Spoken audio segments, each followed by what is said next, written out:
Muito bem, vamos para a nossa oitava aula. Eu não sei se para você está passando rápido, mas para mim está. Nós vamos na oitava aula, nessa série de 14 que nós temos. E nós vamos fechar hoje esse ciclo de 2018, fechando esse ciclo que a gente está falando sobre fé. Eu não sei o quanto você tem absorvido daquilo que a gente tem compartilhado. Para mim, toda vez que eu volto para ler, sempre tem uma revelação a mais, sempre tem uma direção a mais. E toda aula, ainda que eu tenha escrita toda apostila, ela precisa ser trabalhada, ela precisa ser estruturada. Então, toda semana eu mergulho de novo naquilo que eu escrevi. Deus sempre traz coisas novas. Então, eu tenho crescido muito com a ajuda de vocês, porque se vocês não estivessem aqui, eu não estaria aqui compartilhando com vocês aquilo que Deus colocou no meu coração. E de novo, a gente já falou disso para os líderes dos PGs, quando a gente assume uma responsabilidade, nós temos a responsabilidade de nos preparar para que a gente possa fazer com excelência aquilo pela qual Deus nos chamou. E é assim que eu tenho feito através dessas aulas que a gente tem trabalhado com vocês. Hoje a gente completa a nossa terceira aula sobre fé, lembrando que nós tivemos uma aula de introdução, 5 aulas sobre fundamento e nós estamos agora completando a terceira aula sobre fé. Fechamos esse ciclo de 8 aulas com uma introdução. E todo o programa que foi estruturado, ele tem o objetivo de ter uma coerência, uma lógica, uma progressividade naquilo que eu estou compartilhando com vocês. Primeiro eu precisava falar de fundamento, para que a gente entenda na Bíblia aonde que estão as doutrinas que nós podemos nos apoiar para que a gente viva por fé. Sem fundamento, a gente não consegue viver a vida que Deus quer e pediu para que a gente pudesse viver. Por isso que eu trabalhei muito nas 5 primeiras aulas sobre fundamento e estou trabalhando agora muito fortemente em relação à fé. E na nossa volta em 2019, a gente vai falar sobre a batalha da mente. Como é que eu venço essa luta, essa batalha que se trava com as nossas vidas todos os dias. Não se engane, todo dia você está numa batalha, que é a batalha da mente. Vai vir e vai continuar vindo pensamentos contrários àquilo que Deus diz a teu respeito e àquilo que Deus diz a respeito daquilo que você está vivendo. A nossa batalha, ela só vai terminar quando Cristo vier nos buscar. Agora, você está sendo equipado durante todo esse ano para vencer essa batalha. A batalha, ela é permanente, ela é real, mas você não é nenhum soldado que não tem a capacidade ou as armas necessárias para vencer essa batalha. A única maneira de você ser derrotado nessa batalha é não usar aquilo que a gente tem ensinado para a igreja durante o ano todo. E se nós não lutarmos, nós não entendermos que a nossa luta não é nesse mundo, é numa atmosfera espiritual, que a nossa mente é o centro dessa batalha, e se a gente deixar a nossa mente solta, a gente vai perder essa batalha. E nós, como Igreja de Cristo, nós somos chamados para ser vencedores. A Bíblia diz que a Igreja de Cristo tem que derrubar as grades do inferno. O poder de Deus, o poder dos céus está sobre a igreja. E nós estamos cansados de dizer que igreja somos nós, indivíduos, como integrantes do corpo de Cristo. Então, isso aqui é simplesmente um templo.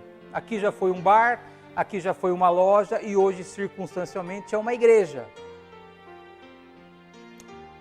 É um templo que reúne as igrejas de Cristo.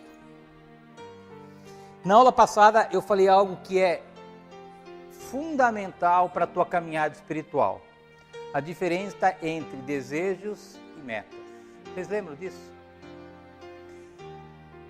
Disse que se eu e você tivermos uma vida ancorada nos nossos desejos, nós vamos ter problemas emocionais.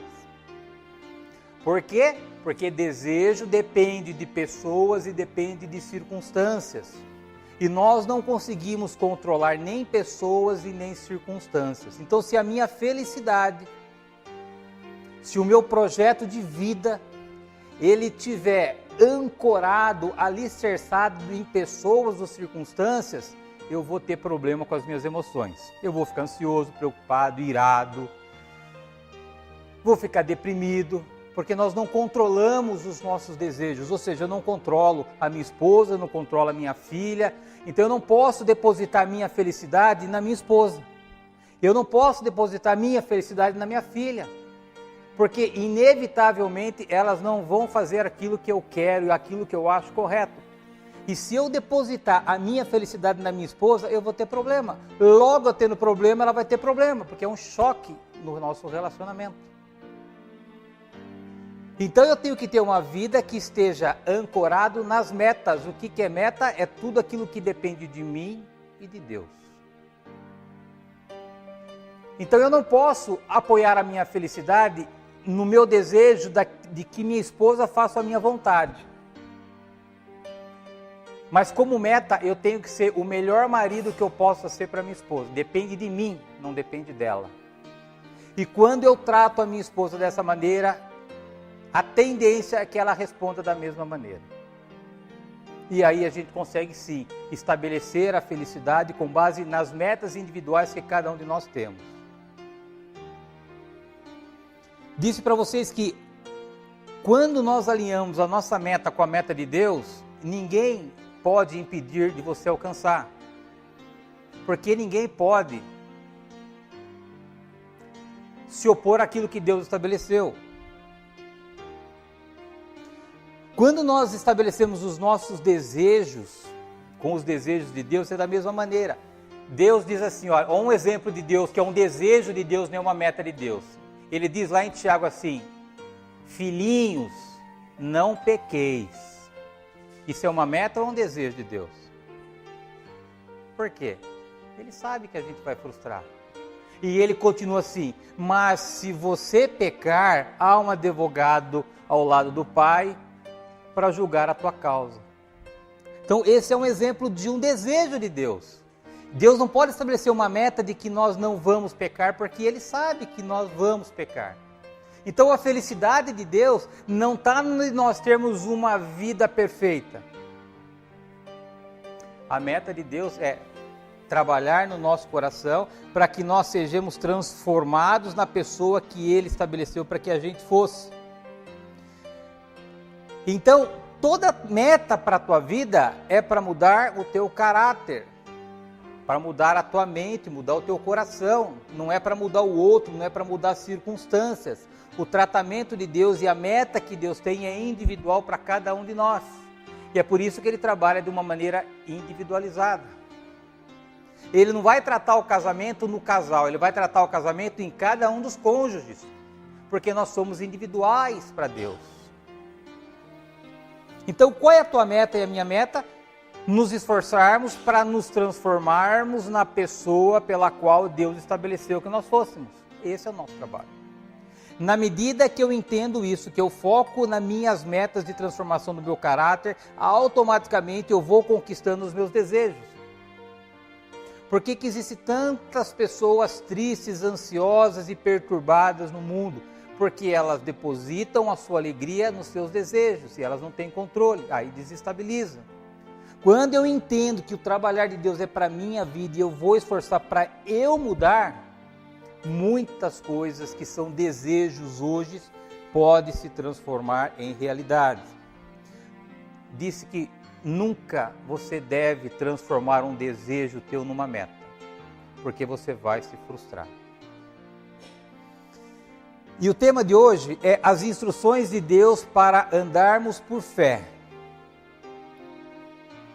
O diabo, ouça que eu vou dizer uma coisa para você, Cris. O diabo, ele não pode tirar a tua salvação, porque ele te perdeu para Cristo.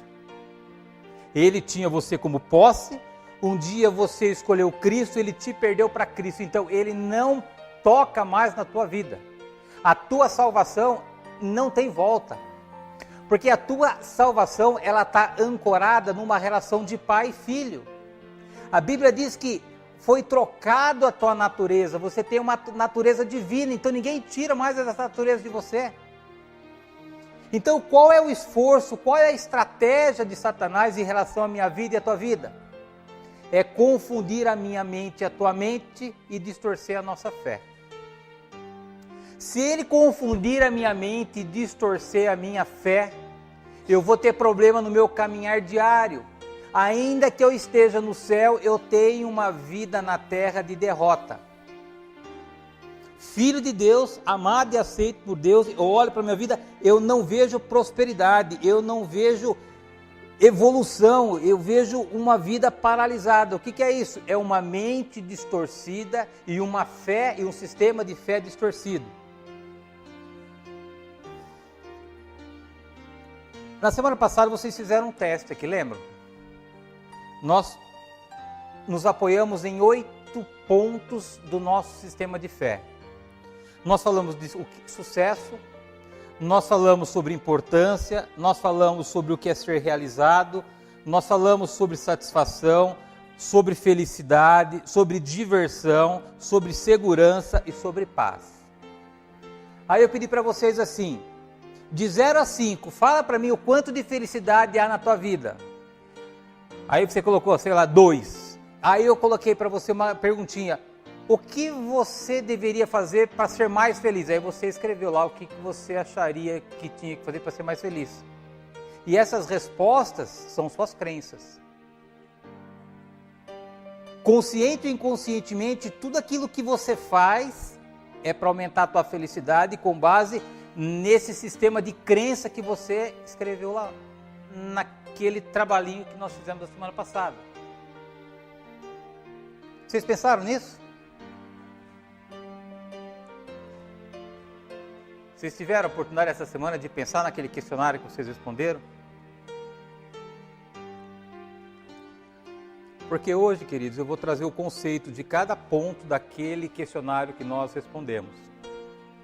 Você vai ver o quanto que o nosso entendimento das nossas crenças estão distantes do entendimento daqueles pontos e daquelas crenças pela visão de Deus.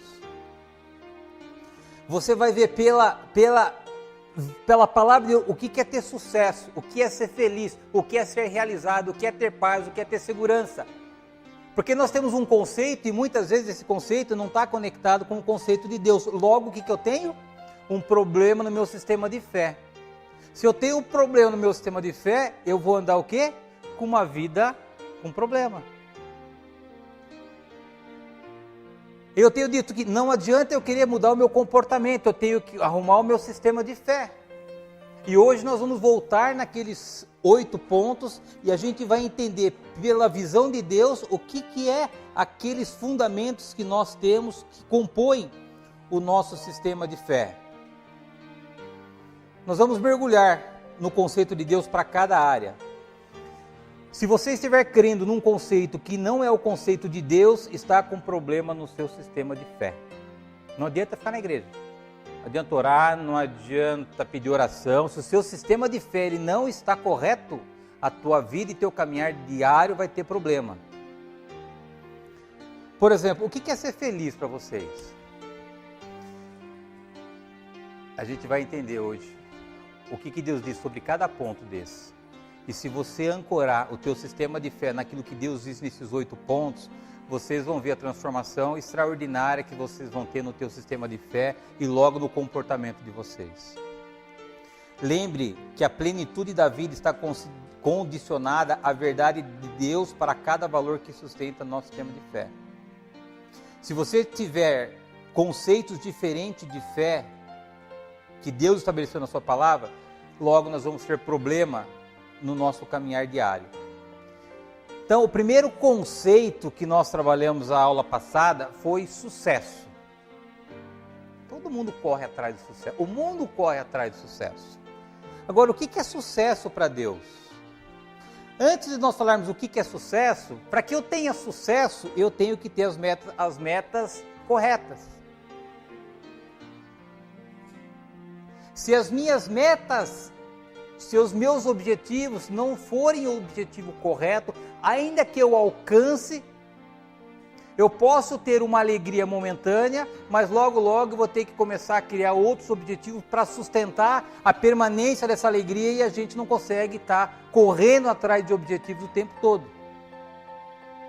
Então, primeira coisa, eu e você, nós precisamos ter, para que a gente tenha sucesso, a gente tem que ter as nossas metas corretas. O que é ter meta correta? São metas que estão alinhadas com os propósitos de Deus para a nossa vida. Não tem nada a ver com aquilo que está aí fora. Se eu tiver crenças errôneas, eu não terei sucesso na minha vida. Por isso que é importante a gente conhecer a palavra. Teve uma mulher que veio questionar um pastor sobre a vida que ela estava vivendo. E ela disse assim para o pastor: a Bíblia diz que eu teria saúde e de que tudo na minha vida iria bem. E a minha vida não reflete nada disso. Abre a tua Bíblia no Evangelho 3 João, versículo 2. Então ela se apegou a esse versículo e foi reclamar para o pastor. Todo mundo achou? Ela falou assim: pastor, como é que a minha vida pode ser essa desgraça, se está escrito pelo apóstolo João, assim: amado, desejo que te vá bem em todas as coisas e que tenha saúde. Ela se apegou a isso e começou a questionar o pastor. Pastor, o apóstolo João disse que eu teria saúde e que tudo na minha vida iria bem. Aí o pastor olhou para ela e falou assim: mas você não leu o versículo inteiro. Lê a segunda parte do versículo. E ela leu: assim como bem vai a tua alma. Então, olha, a saúde daquela mulher, a nossa saúde, e tudo vai bem na minha vida e na tua vida, se tudo estiver bem na minha alma. Não adianta eu querer me apropriar de algo incompleto da palavra de Deus, que não vai funcionar. Aí o pastor chegou para ela e falou assim: como é que está a tua alma? Ela falou assim: pois é, pastor, eu já fiz 3 abortos por 3 relacionamentos ilícitos que eu tive, e hoje eu tenho um caso fora do meu casamento. Você percebe, queridos? Que se eu tenho uma meta errada, uma visão distorcida sobre a palavra, a gente vai ficar esperando que algo que está escrito aconteça na minha vida, mas não vai acontecer.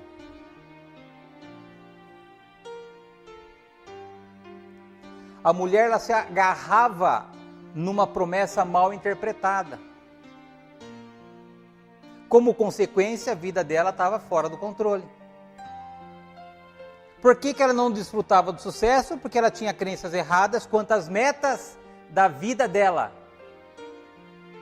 Ela ter saúde e tudo ir bem na vida dela é um desejo. Qual era a meta dela? Ter uma vida íntegra. Uma vida longe do pecado. E ela teve 3 abortos com 3 pessoas diferentes. E estava vivendo um caso em pecado. Ela não ia ter saúde nunca. Ela não ia ter plenitude nunca. Entendeu, queridos? O que a gente quer fazer? A gente quer ter saúde e a gente quer ir bem em tudo, satisfazendo os desejos da nossa carne. E não vai dar certo isso. Eu quero alcançar os meus desejos, menosprezando ou desconsiderando as metas que Deus tem para a nossa vida. Então entenda que o teu sucesso e o meu sucesso tem que estar conectado com a realidade das nossas metas. Agora vamos ver quais são as metas que Deus tem para que a gente viva e tenha sucesso. Abra 2 Pedro. 2 Pedro do versículo 3 até o versículo 10. Essas são as metas de Deus para a minha vida e para a tua vida, que nós temos que colocá-las como prioridade. Visto como o seu divino poder nos deu tudo o que diz respeito à vida e piedade, pelo conhecimento daquele que nos chamou por sua glória e virtude, pelas quais ele nos tem dado grandíssimas e preciosas promessas, para que por elas fiqueis participantes da natureza divina, havendo escapado da corrupção que, pela concupiscência, há no mundo. E vós também, pondo nisso mesmo toda diligência, acrescentai à vossa fé a virtude, e a virtude a ciência, e a ciência a temperança, e a temperança a paciência, e a paciência a piedade, e a piedade a fraternidade, e a fraternidade o amor. Porque se em vós houver e aumentarem essas coisas, não vos deixarão ociosos nem estéreis no conhecimento do nosso Senhor Jesus Cristo. Pois aquele que tem não há essas coisas, pois aquele em quem não há essas coisas é cego, nada vendo ao longe, havendo-se esquecido da purificação dos seus antigos pecados. Portanto, irmãos, procurai fazer cada vez mais firme a vossa vocação e eleição, porque fazendo isso, nunca, jamais tropeçarei. Então vamos entender um pouquinho esse monte de palavra aqui, para que a gente tenha a revelação de Deus, senão a gente não consegue, que é muito conteúdo. Se você ler no comecinho, está dizendo aqui, visto que com o seu divino poder nos deu tudo o que diz respeito à vida e piedade. Aqui está dizendo aqui de novo nascimento, vida, está falando aqui de justificação, e a piedade está falando de santificação. Santificação. Pode olhar no original que você vai ver. Aqui está falando então de duas coisas que foi meta de Deus para a minha vida e que era meta de Deus para mim. Primeiro, a justificação, que é a vida. Nós nascemos de novo, nós estávamos mortos por pecado, e está falando de santificação. E aí lá um pouquinho lá para frente ele fala assim, da troca da nossa natureza, que nós passamos a ter natureza divina. Então são três metas que nós, consciente ou inconscientemente, em algum momento a gente depositou a nossa fé e que a gente tem trabalhado o ano inteiro na igreja. Que eu fui justificado, que os meus pecados foram perdoados, que a minha natureza foi transformada e que eu estou num processo constante de santificação. Agora, tem outras metas de Deus que fala do caráter. Porque a justificação, a santificação e a troca da natureza já foi. Agora, para transformar o meu caráter, eu preciso fazer o quê? Aplicar essas virtudes que a gente leu na palavra de Deus. Qual é a nossa meta agora, segundo a palavra de Deus? Diz aqui, o 5, e vós também, pondo nisso mesmo toda a diligência, pondo aonde?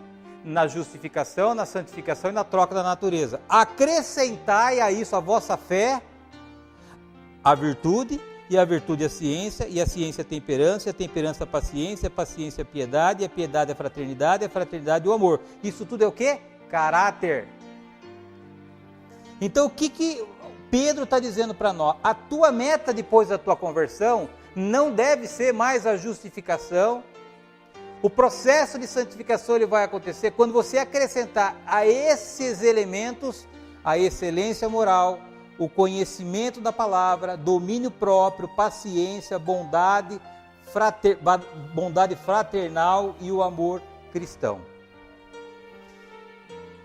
E veja uma coisa interessante, queridos. O apóstolo Pedro está dizendo que se a gente acrescentar esses ingredientes, a santificação, a justificação e a troca da nossa natureza, a gente vai ser pessoas eficazes, nós seremos pessoas frutíferas e nós nunca tropeçaremos. Olha no finalzinho do 10. Nunca, jamais tropeçareis. Isso é sucesso. se eu acrescentar essas virtudes no meu caráter, tudo na minha vida vai bem. E eu nunca vou tropeçar. Então perceba que o apóstolo Pedro, ele não está falando assim sobre talento, ele não está falando sobre dom, ele não está falando sobre universidade, ele não está falando sobre capacidade intelectual, ele está falando de caráter. Quando nós alinhamos o nosso caráter com o caráter de Cristo, nós não tropeçamos e tudo na nossa vida vai bem. E se nós acrescentamos essas qualidades, nós temos sucesso. Porque nós não vamos tropeçar e na nossa vida tudo vai bem. Isso é meta para o cristão. Então não adianta eu correr atrás de bênção, não adianta eu correr atrás de coisas, não adianta eu correr atrás de trabalho, não adianta eu correr atrás prioritariamente, tá bom? Eu preciso prioritariamente focar na minha meta de Deus para a minha vida, que é acrescentar esses ingredientes no meu processo de santificação, na minha convicção da justificação e na troca da natureza que aconteceu na minha vida a partir de Cristo. Vamos ver um outro aspecto de sucesso. Vai em Josué 1, versículos 7 e 8. Está claro para vocês isso, queridos? Isso está detalhado na apostila, fica mais fácil você depois compreender. Se tiver dúvida, você fala comigo. Josué, você vai ver outra perspectiva de sucesso, segundo Deus. Josué 1, 7 e 8. Olha Deus dando uma instrução para Josué ter sucesso na vida. 7 diz assim: tão somente esforça-te e tem muito bom ânimo para teres cuidado de fazer conforme toda a lei que meu servo Moisés te ordenou. Dela não te desvie nem para a direita nem para a esquerda, para que prudentemente te conduzas por onde quer que andares. Não se aparte da tua boca o livro desta lei, antes medita nele dia e noite, para que tenhas cuidado de fazer conforme tudo quanto nele está escrito, porque então farás prosperar o teu caminho, então prudentemente te conduzirá. Essa era uma conversa de Deus com Josué. E você percebe que a prosperidade de Josué não estava condicionada a circunstâncias e não estava condicionada a pessoas. A prosperidade de Josué estava focado naquilo que Deus disse e na obediência daquilo que Deus disse. Por isso que ele fala aqui: não se aparta do livro da tua boca o livro desta lei, antes medita nele de noite e de dia, que tenhas cuidado de fazer conforme tudo quanto nele está escrito. Depois que você fizer isso, farás prosperar o teu caminho. Qual era a meta de Josué para entrar na terra prometida? Meditar no livro dia e noite e fazer nele, fazer dela a sua regra de vida, fazer tudo o que ela mandava fazer. Dependia dele, não dependia se ele tinha exército maior do que aqueles soldados que estavam lá em Canaã, não dependia de armas, não dependia de nada, só dependia dele, obedecer, conhecer e obedecer a Deus. Se nós seguirmos o mesmo padrão de Josué, nós vamos viver em Canaã, na terra prometida. A Bíblia diz que nós já estamos no céu, mas a gente está ainda na terra aqui.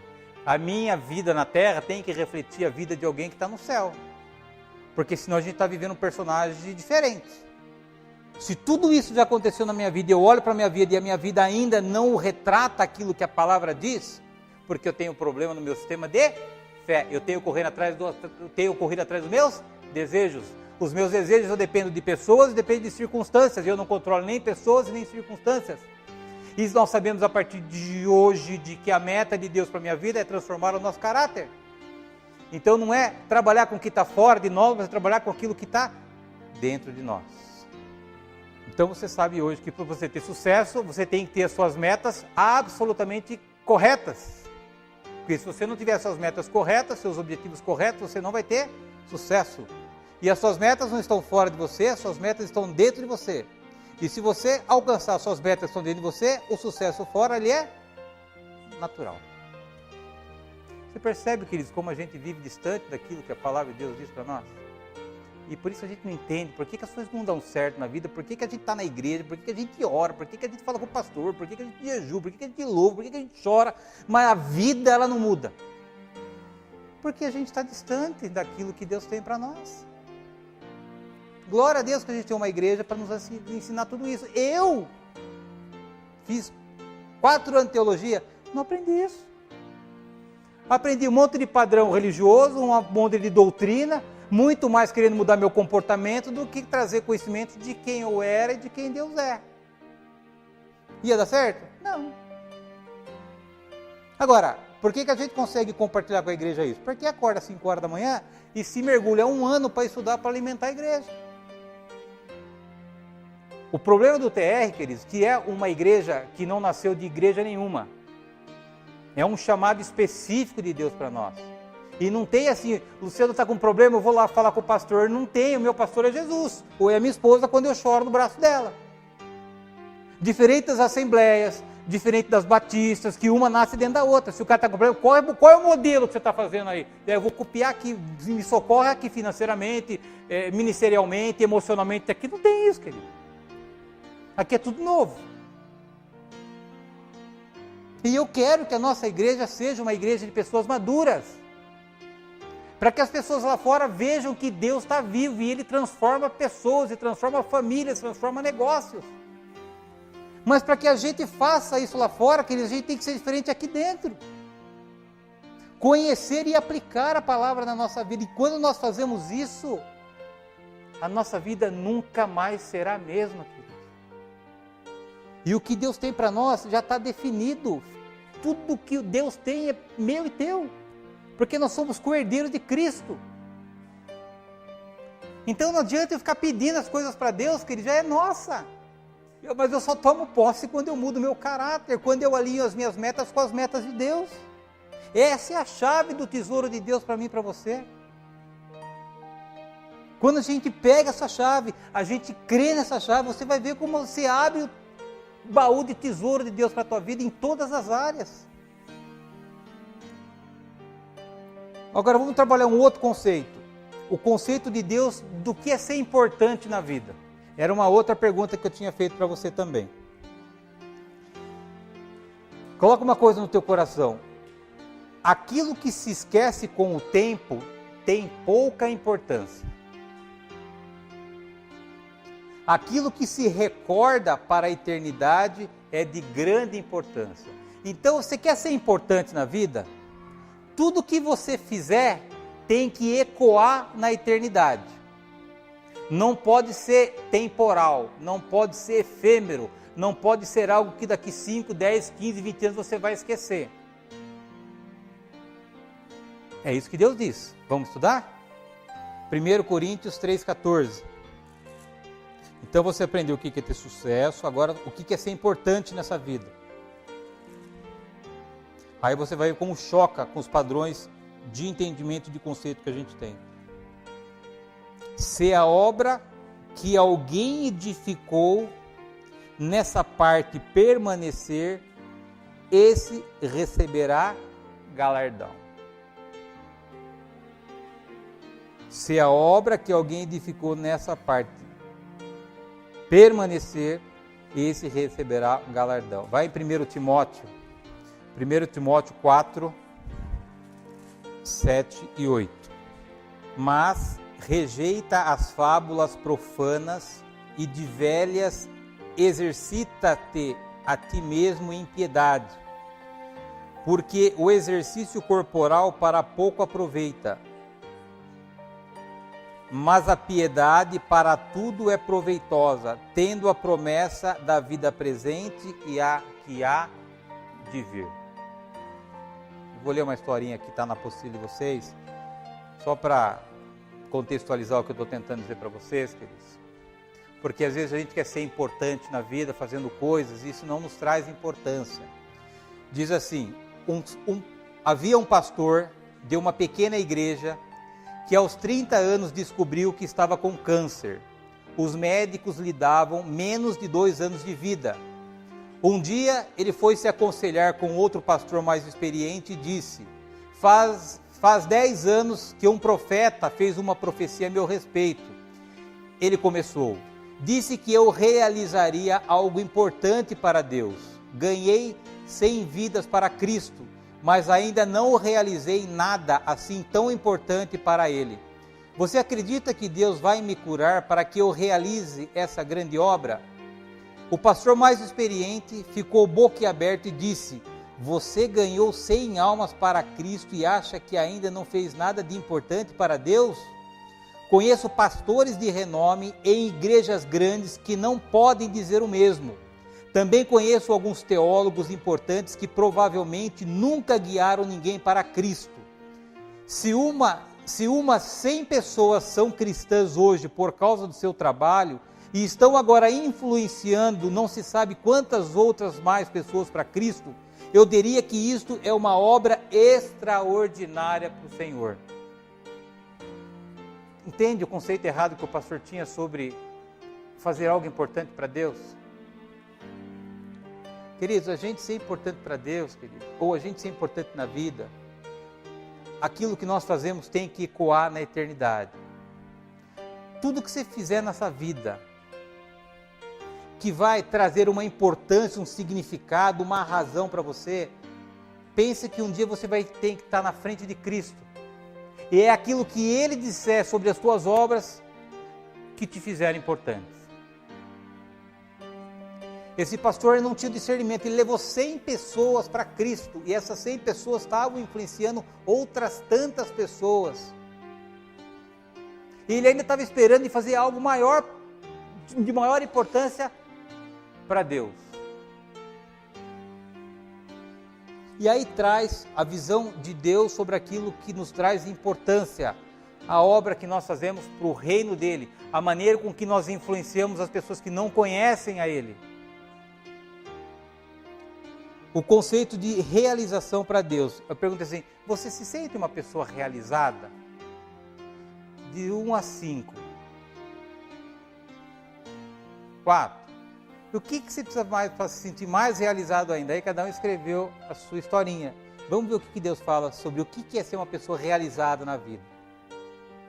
Tem um ditado popular, não sei se você já ouviu, que diz assim: cresça onde é plantado. Vamos ver o que nos traz o senso de realização. 1 Pedro, capítulo 4, versículo 10. Queridos, todos nós temos dons na vida. Nós nascemos com dons, com talentos.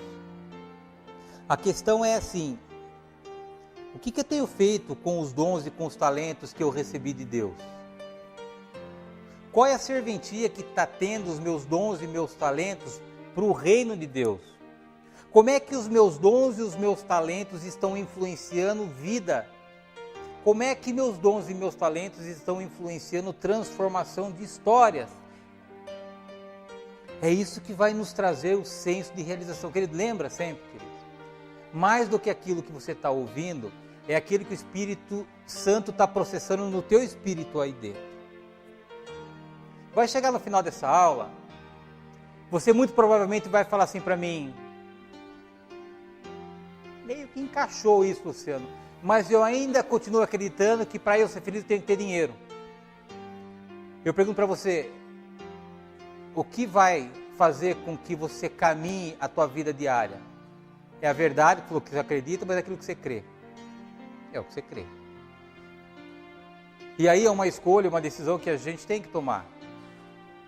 Porque se eu ouço a verdade hoje, mas eu continuo acreditando que para eu ser feliz eu preciso ter dinheiro, o meu sistema de fé está errado, o meu andar diário vai estar errado, porque não está alinhado com as metas de Deus.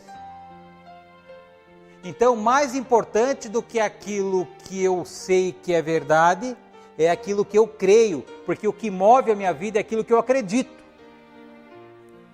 Esse é o nosso desafio. 1 Pedro 4,10 diz assim: cada um administre aos outros o dom como o recebeu, como bons dispenseiros da multiforme graça de Deus. Queridos, o conceito de realização para Deus é quando eu sirvo o meu próximo com os dons e com os talentos que Deus confiou na minha vida. Isso é o quê? Meta. Depende de Deus? Não. Depende de outras pessoas? Não. Quando eu exercito esse valor de fé, eu estou com o meu sistema de fé correto, o meu caminhar diário vai ser correto e obviamente que eu vou ter uma vida conforme a vida que Deus prometeu para a gente viver. A maior realização na vida é descobrir seus dons e habilidades pessoais e usá-los para edificar os outros e glorificar a Deus. É o que a gente está fazendo aqui há 8 anos. Hoje eu vi, Eduardo, eu peguei lá o estatuto original da igreja e foi em 2011, tá? Então, oficialmente nós existimos juridicamente desde 1º de março de 2011. Então fazem 7, vamos para 8 anos. Então há 8 anos, o que eu estou fazendo, querido? Da minha vida? Servindo as pessoas. Isso me traz um senso de realização extraordinário. Quando uma pessoa sobe aqui e dá um testemunho, querido, esse negócio enche meu coração de alegria. Porque eu me sinto realizado, não para mim, mas para Deus. Cada pessoa que passou por aquela porta, cada pessoa que tem ouvido o Evangelho, cada pessoa que tem testemunhado a sua transformação, é isso que me mantém vivo na obra. Não é se eu tenho dinheiro, se eu não tenho dinheiro, se a minha empresa vai bem, se a minha empresa vai... Não é isso, não é meu problema. O meu problema é fazer o máximo que eu posso fazer com os dons e com os talentos que Deus me deu, para que haja pessoas transformadas pelo poder do Evangelho do nosso Senhor Jesus Cristo. Porque é isso que Cristo vai conversar comigo lá na eternidade. Luciano, eu te dei dons e talentos, o que você fez com eles? Você usou para a tua causa própria ou você usou para os meus filhos que estavam perdidos?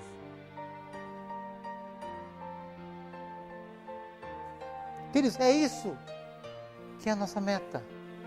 É usar os seus dons e seus talentos para levar Cristo para as pessoas e transformação de vida para as pessoas que estão sofrendo.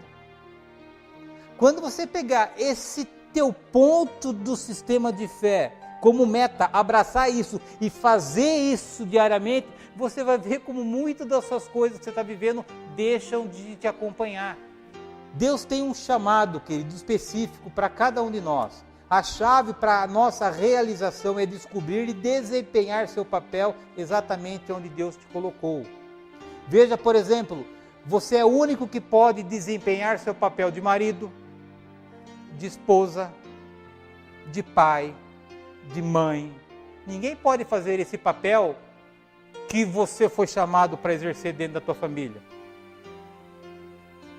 Então eu, como marido e como pai, eu vivo para servir a minha esposa e a minha filha. É a minha meta, para que eu me sinta realizado. Da mesma coisa com os nossos vizinhos, por isso fala, cresça onde você é plantado. Eu fui plantado dentro de uma família, eu tenho que servir a minha família com os meus dons e com os meus talentos. Eu fui plantado num bairro, eu tenho que servir os meus vizinhos com os meus dons e com os meus talentos. Eu tenho uma empresa, eu fui plantado nessa empresa, eu tenho que servir as pessoas com os meus dons e com os meus talentos. Aí as coisas começam a andar. Mais um ponto que eu fiz, que falei do questionário. O que traz satisfação segundo Deus? Você já fez quando você se sente insatisfeito, você percebe que ou você está insatisfeito com pessoas, ou você está insatisfeito com serviço, ou você está insatisfeito com produto.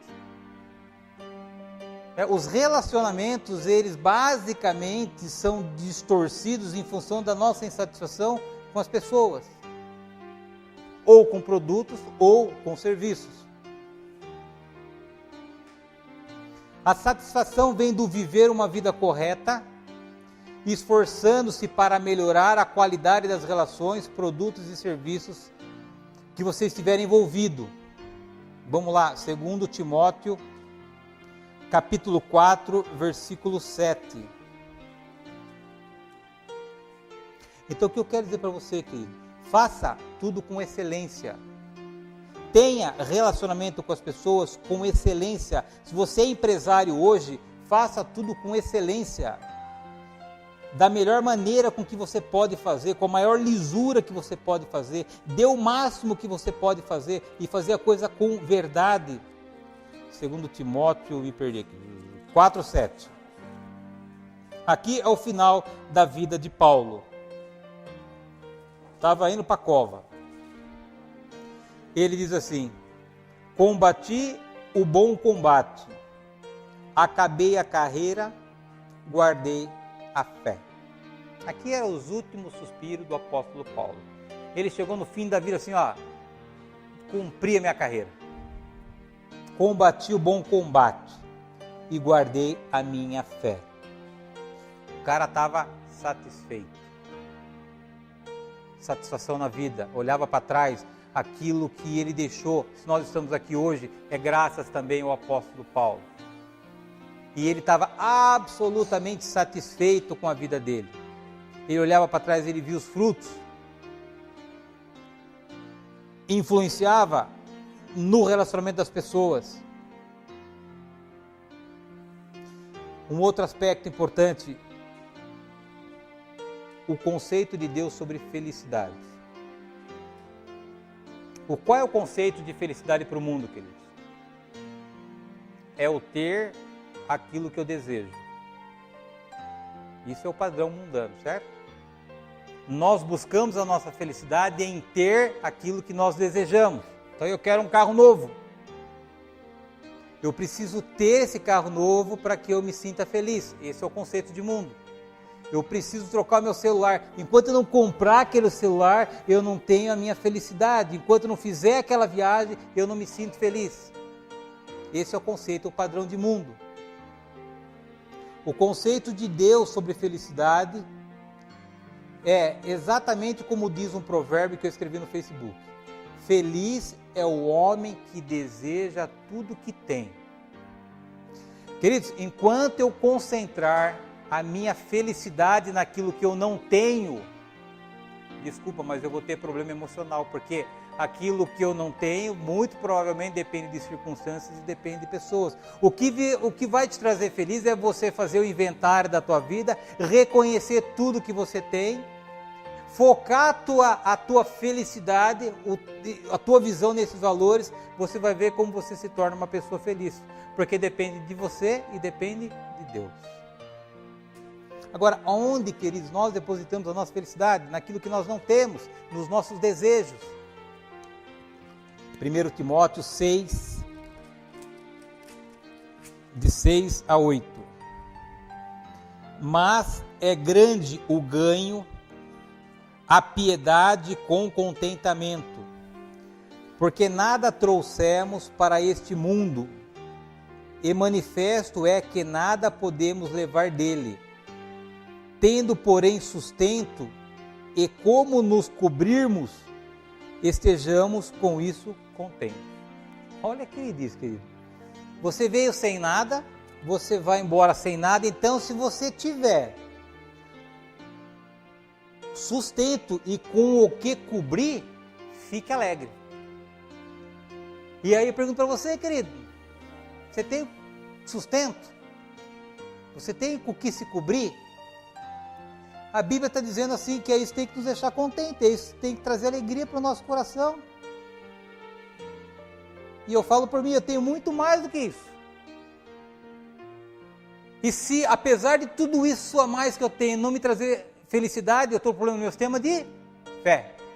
Os meus valores estão desalinhados com os valores de Deus. Logo, eu fico correndo atrás dos meus desejos, porque a minha meta é focar a minha alegria, a minha felicidade, a minha gratidão naquilo que eu já tenho.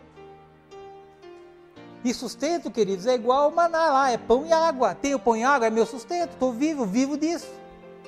Porque senão a gente vai pensar que a gente tem que ter fartura, não é isso que está dizendo aqui. Eu e você, nós já temos tudo o que nós precisamos para ser felizes.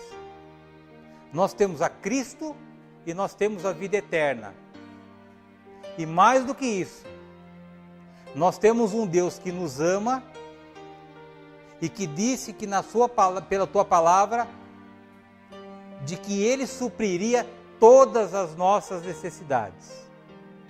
Queridos, o que mais eu e você precisamos para ser feliz? Eu tenho Cristo, eu tenho a vida eterna, eu tenho um Deus que me ama e que prometeu que vai suprir todas as minhas necessidades. Qual é a minha meta? A vida eterna. Qual é a minha meta? É Cristo. Qual é a minha meta? Crer que Deus me ama e que Ele vai me sustentar em todas as minhas necessidades. Se você quiser ser realmente feliz, aprenda a ser agradecido pelo que tem e não ambicionar o que não tem. Difícil, né, queridos? Porque na nossa cabeça, desde quando nós nascemos, todo padrão é diferente do padrão de Deus. E é por isso que tem igreja. É por isso que tem o Espírito Santo dentro de você, porque é Ele que te convence da verdade. Eu não tenho essa capacidade para isso. Eu simplesmente estou tentando compartilhar com você aquilo que a palavra nos diz a respeito, por exemplo, de felicidade. Se eu e você fizermos uma contabilidade de tudo aquilo que nós temos na vida, e se ainda assim isso não for suficiente para a gente ser feliz, não tem o que vai nos fazer feliz, querido. Desculpa, não tem. O conceito de Deus sobre diversão. Você é um cristão divertido? Você se diverte? Para algumas pessoas, elas acreditam que para se divertirem, elas precisam ir para a Disney. Eu vou dizer para você, a gente até pode se divertir na Disney, mas por experiência minha, que já fui 4 vezes para lá, quando a gente volta, demora um pouquinho para a gente pagar as nossas contas. Então a nossa felicidade não está, né, dona Rosalie? E é bom, a volta depois dá aí um suador na gente para a gente trabalhar, né? Isso faz 2 anos que não vai para lá. O conceito de diversão para Deus é espontaneidade sem inibição. Nós vamos ver isso, calma que está confuso. Para que eu seja feliz, para que eu seja divertido, eu preciso retirar a inibição da minha vida e a partir daí eu vou me divertir de verdade. Um dos fatores que dificultam a retirada da inibição é a tendência carnal de mantermos as aparências para agradar os outros. Você quer ser divertido? Seja quem você é. Nós não conseguimos agradar todo mundo. E ninguém merece viver uma vida para deixar o outro feliz. E quantos de nós, queridos, às vezes quer fazer alguma coisa e a gente não faz, com medo daquilo que o outro vai falar, daquilo que o outro vai achar. A Bíblia diz que aquele que vive para agradar o homem não serve a Deus. Então, se você vive hoje para agradar o homem, você não serve a Deus. Abra 1 Gálatas, capítulo 1, versículo 10, por favor. Diz assim a palavra do Senhor. Porque persuado eu agora a homens ou a Deus? Ou procuro agradar a homens? Se estivesse ainda agradando aos homens, não seria servo de Cristo. Queridos, aí é um problema sério, né? Eu tenho dito que a gente vive uma epidemia de querer agradar todo mundo ao mesmo tempo, né? E aí a gente vai se anulando, a gente vai trazendo essa questão de inferioridade, e a gente sempre acha que o outro é melhor que a gente. E o conceito de Deus de diversão, que ele tira a inibição, seja quem você é, viva a vida que você quer viver e seja feliz. Isso é ser divertido sobre a visão de Deus. Lembra da alegria de Davi, quando ele trouxe de volta a arca para Jerusalém? O rei, ele ficou tão feliz de trazer a arca de volta para Jerusalém, ele começou a pular, ele começou a gritar, ele começou a dançar.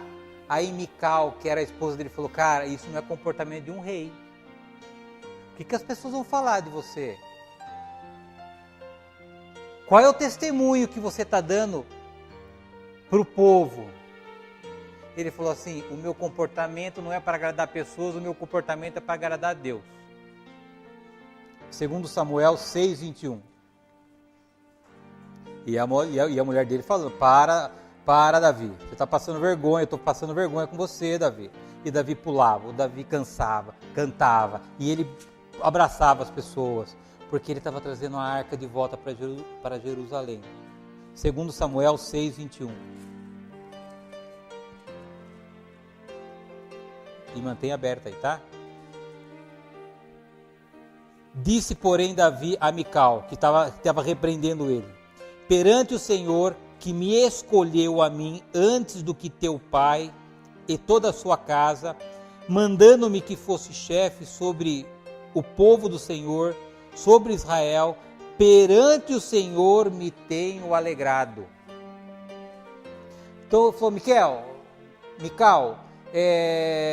você pode falar, você pode me repreender, mas eu estou me divertindo, eu estou feliz, e me mostrando a felicidade para Deus, não é para os homens. Não estou preocupado com o que você está pensando, não estou preocupado com o que o povo vai falar. O que eu estou preocupado é que tudo aquilo que eu faço, a minha diversão está voltada para Deus. E ele era rei. E quem foi julgado nessa história toda foi Mical. Olha o que aconteceu com Mical, no 23. E Mical, filha de Saul, não teve filhos até o dia da sua morte. Esse foi o preço que Mical passou por querer fazer com que Davi agradasse aos homens e não agradasse a Deus. E Davi falou, cara, eu vou agradar a Deus, sinto muito se eu vou desagradar a homem. Então o que Deus quer de mim e de você, queridos? Arranque a inibição que você tem na tua vida, seja naturalmente quem você é, não se preocupe em querer agradar as pessoas, queridos. Aonde nós encontramos a segurança na vida segundo Deus? É uma coisa que todos nós buscamos. O segredo para vivermos seguros é depender das coisas eternas e não das coisas temporais. Muitas pessoas são inseguras porque depositam a sua segurança nas coisas materiais, ao invés de confiar a sua segurança nas promessas de Deus. As pessoas depositam a confiança naquilo que não tem controle. A nossa segurança vem daquilo que está ancorado na eternidade. Jesus disse que nós temos a vida eterna e ninguém pode nos roubar. João, capítulo 10, versículos 27 e 29. Então, queridos, aonde está a nossa segurança? Nas coisas que são eternas, não as coisas que são temporais. E no fundo, todos nós precisamos de segurança. 10, 27 a 29. João capítulo 10, versículos 27 e 28. Não 29, 28. As minhas ovelhas ouvem a minha voz, e eu conheço-as, e elas me seguem. Eu dou-lhes a vida eterna, e nunca hão de perecer, e ninguém as arrebatará das minhas mãos. Você quer mais segurança do que Jesus está dizendo para você, querido? Jesus está dizendo assim que Ele te deu a vida eterna, que você nunca vai perecer e que ninguém vai arrebatar a vida eterna que Ele te deu de tuas mãos. E ninguém vai tirar você das mãos de Cristo. Ora, queridos, o que mais pode nos trazer segurança além daquilo que Jesus está dizendo para nós? Vai em Romanos, mais contundente ainda o que está escrito pelo apóstolo Paulo em Romanos 8. Romanos 8, 35 ao 39. Romanos 8, 35 a 39. Quem nos separará do amor de Cristo? A tribulação, ou a angústia, ou a perseguição, ou a fome, ou a nudez, ou o perigo, ou a espada? Como está escrito, por amor de ti somos entregues à morte todo dia, fomos reputados como ovelhas para o matadouro. Mas em todas essas coisas somos mais do que vencedores por aquele que nos amou. Porque estou certo de que nem a morte, nem a vida, nem os anjos, nem os principados, nem as potestades, nem o presente, nem o porvir, nem a altura, nem a profundidade, nem alguma outra criatura nos poderá separar do amor de Deus que está em Cristo Jesus, nosso Senhor. Queridos, o que mais nós podemos buscar para sentirmos segurança nesse mundo do que esses dois versículos que está colocado pelo apóstolo João e pelo apóstolo Paulo para as nossas vidas? Ninguém pode te separar de Cristo, ninguém pode te separar do amor de Deus. Que segurança mais eu preciso para ter uma vida calma, uma vida serena? Perceba, queridos, que está dentro de mim, não fora de mim. A segurança está nessa convicção. Isso é sistema de fé, isso é crença. Se eu não creio nisso, se a minha segurança está em outra coisa, é por isso que eu estou ansioso, preocupado, com um problema no meu comportamento, não durmo, não como, porque o sistema de fé está desalinhado com o sistema de fé de Deus. E o último ponto, queridos, a paz em nossas vidas segundo Deus. Ninguém pode garantir paz exterior, porque ninguém pode controlar pessoas e circunstâncias. Vejam que as nações assinam tratados e rompem tratados. Você pegar, queridos, um grupo que marcha defendendo a paz, se esses caras encontrar um outro grupo que marcha também pela paz, esses caras vão se desentender. Ou não? Casais que se lamentam acreditando que haveria mais paz na família se o cônjuge se comportasse melhor. Que se nós esperarmos o nosso exterior para que a gente tenha paz no nosso interior, isso não vai acontecer. Então a chave para a gente encontrar a paz é compreender que a paz não vem de fora, a paz é cultivada aqui dentro. E outra, se você não sabia, fica sabendo, você já tem paz. Romanos 5:1. Sendo, pois, justificados pela fé, temos paz com Deus por nosso Senhor Jesus Cristo. Você precisa pedir paz? Você precisa correr atrás de paz? Você já tem a paz. Porque você foi justificado, ou seja, você entregou a tua vida para Cristo, os teus pecados foram apagados, a tua natureza foi transformada, você já tem a paz. Agora, onde é que a gente tem buscado essa paz? Ou onde é que a gente tem tentado sentir essa paz? Então, queridos, não adianta a gente se esforçar para sentir paz. Já foi nos dada a partir da justificação. A rebelião que nós tínhamos contra Deus já acabou, e seu mundo interior eternamente está em paz com Ele. João 14:27. Volta, por favor. Paz, queridos, é algo que a gente tem que se apropriar todo dia. João 14:27. Deixo-vos a paz, e a minha paz vos dou. Não vou-la dou como o mundo a dá. Não se turbe o vosso coração, nem se atemorize. Jesus está dizendo que Ele deixou a paz dEle. E Paulo diz que nós, na justificação, nós recebemos a paz de Deus. Então a paz está no nosso interior. E como é que eu desenvolvo essa paz no meu interior, querido? Quando eu quero trazer normalmente a paz para a minha vida, perceba, queridos, eu quero ter segurança, eu quero ter tudo no meu controle, tudo isso eu não tenho controle. Eu quero ter paz com o meu cônjuge, vivendo e reagindo da maneira que eu gostaria. Eu quero ter paz com a minha vida financeira estabilizada.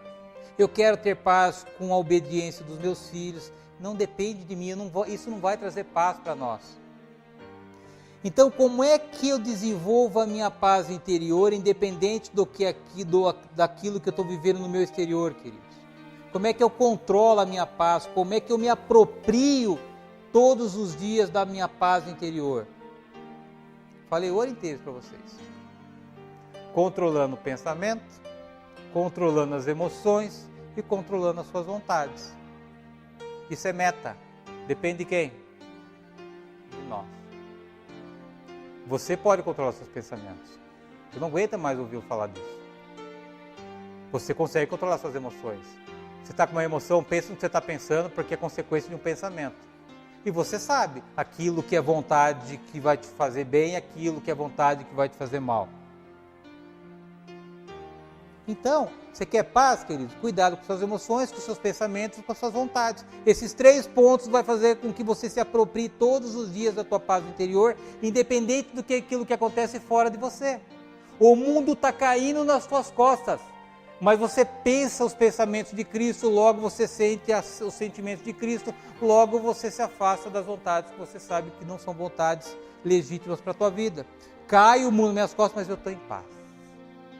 Poderá ter um caos ao seu redor, queridos, mas Deus é maior do que qualquer tormenta na tua vida. Tem uma sugestão de frase aqui que eu queria que você escrevesse e você pregasse aonde você quisesse pregar, na teu carro, na tua geladeira. A frase diz assim, toda manhã você olha para essa frase assim, ó: nada me acontecerá hoje que Deus e nós não possamos resolver. Nada me acontecerá hoje que Deus e eu não possamos resolver.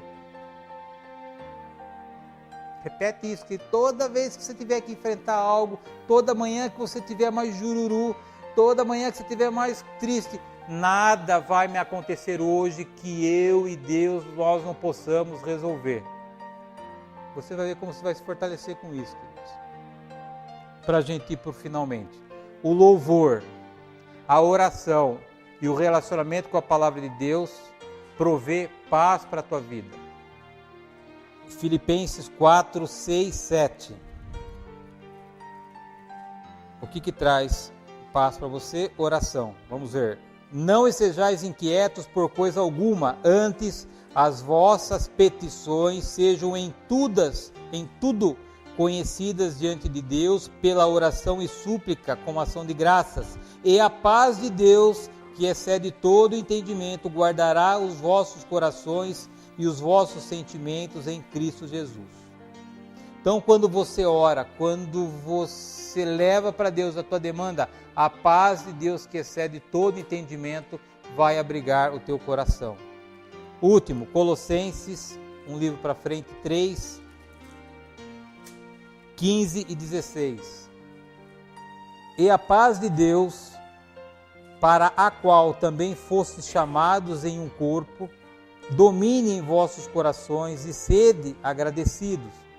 A palavra de Cristo habita em vós abundantemente, em toda sabedoria, ensinando-vos e admoestando-vos uns aos outros com salmos, hinos e cânticos espirituais, cantando ao Senhor com graça em vosso coração. Então ele começa, e a graça e a paz de Deus, e ele vai dizer para você que o louvor traz a paz para o teu coração.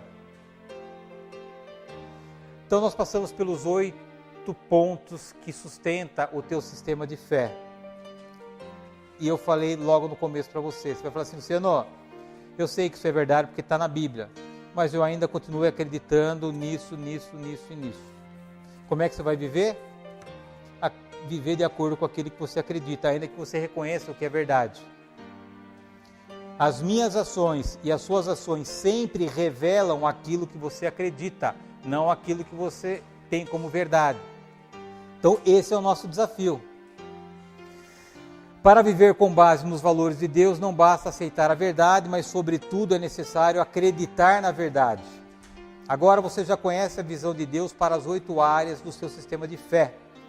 Consegue refletir sobre seus próprios conceitos. Aí você pode ter uma ideia das razões que explicam por que algumas coisas na sua vida não estão certas, não estão dando certo. E aí a resposta que eu e você precisa dar para Deus individualmente, se a gente está dispostos a alinhar o nosso sistema de fé com base nesses 8 pontos e crenças que Deus compartilhou conosco nessa noite. É uma decisão que nós precisamos escolher tomar, queridos. quando eu comecei a estudar esse negócio que eu disse para você, eu me espantei, porque eu tinha conceitos que eu achava que estavam alinhados com o conceito de Deus e que me deixaram assim um pouco aborrecidos. Quando fala em felicidade, quando fala de paz, quando fala de segurança, quando fala de sucesso, né? Vem sucesso assim, que a gente já quer logo, né? Nada. Eu sou um cara que busquei sucesso na minha vida por um bom tempo antes de Cristo. Hoje eu sei exatamente o que me levou para o fundo do poço. Uma crença errada do que é sucesso. Quase morri. Estamos fechando esse nosso ciclo de 2018. Espero que você esteja com uma compreensão melhor sobre os valores, sobre os princípios de Deus. Você tem apostilas que a gente está fornecendo, você tem os áudios. Queridos, não limite a ter esse conhecimento apenas às terças-feiras. Ouça de novo, leia de novo. Você vai ver, Deus vai falar no teu coração. Deus vai mudar o teu caráter. Você vai ver que você vai ser uma pessoa, se você já é feliz, muito mais feliz. E se você hoje busca felicidade fora, está aqui, querido. Está tudo aqui. Troca desejo por meta, foque a conquista das suas metas. Você vai ver, querido, a cada dia mais você vai estar parecido com Jesus e a cada dia mais a sua vida vai ter plenitude, porque essa é a promessa de Deus para a minha vida e para a tua vida. Amém?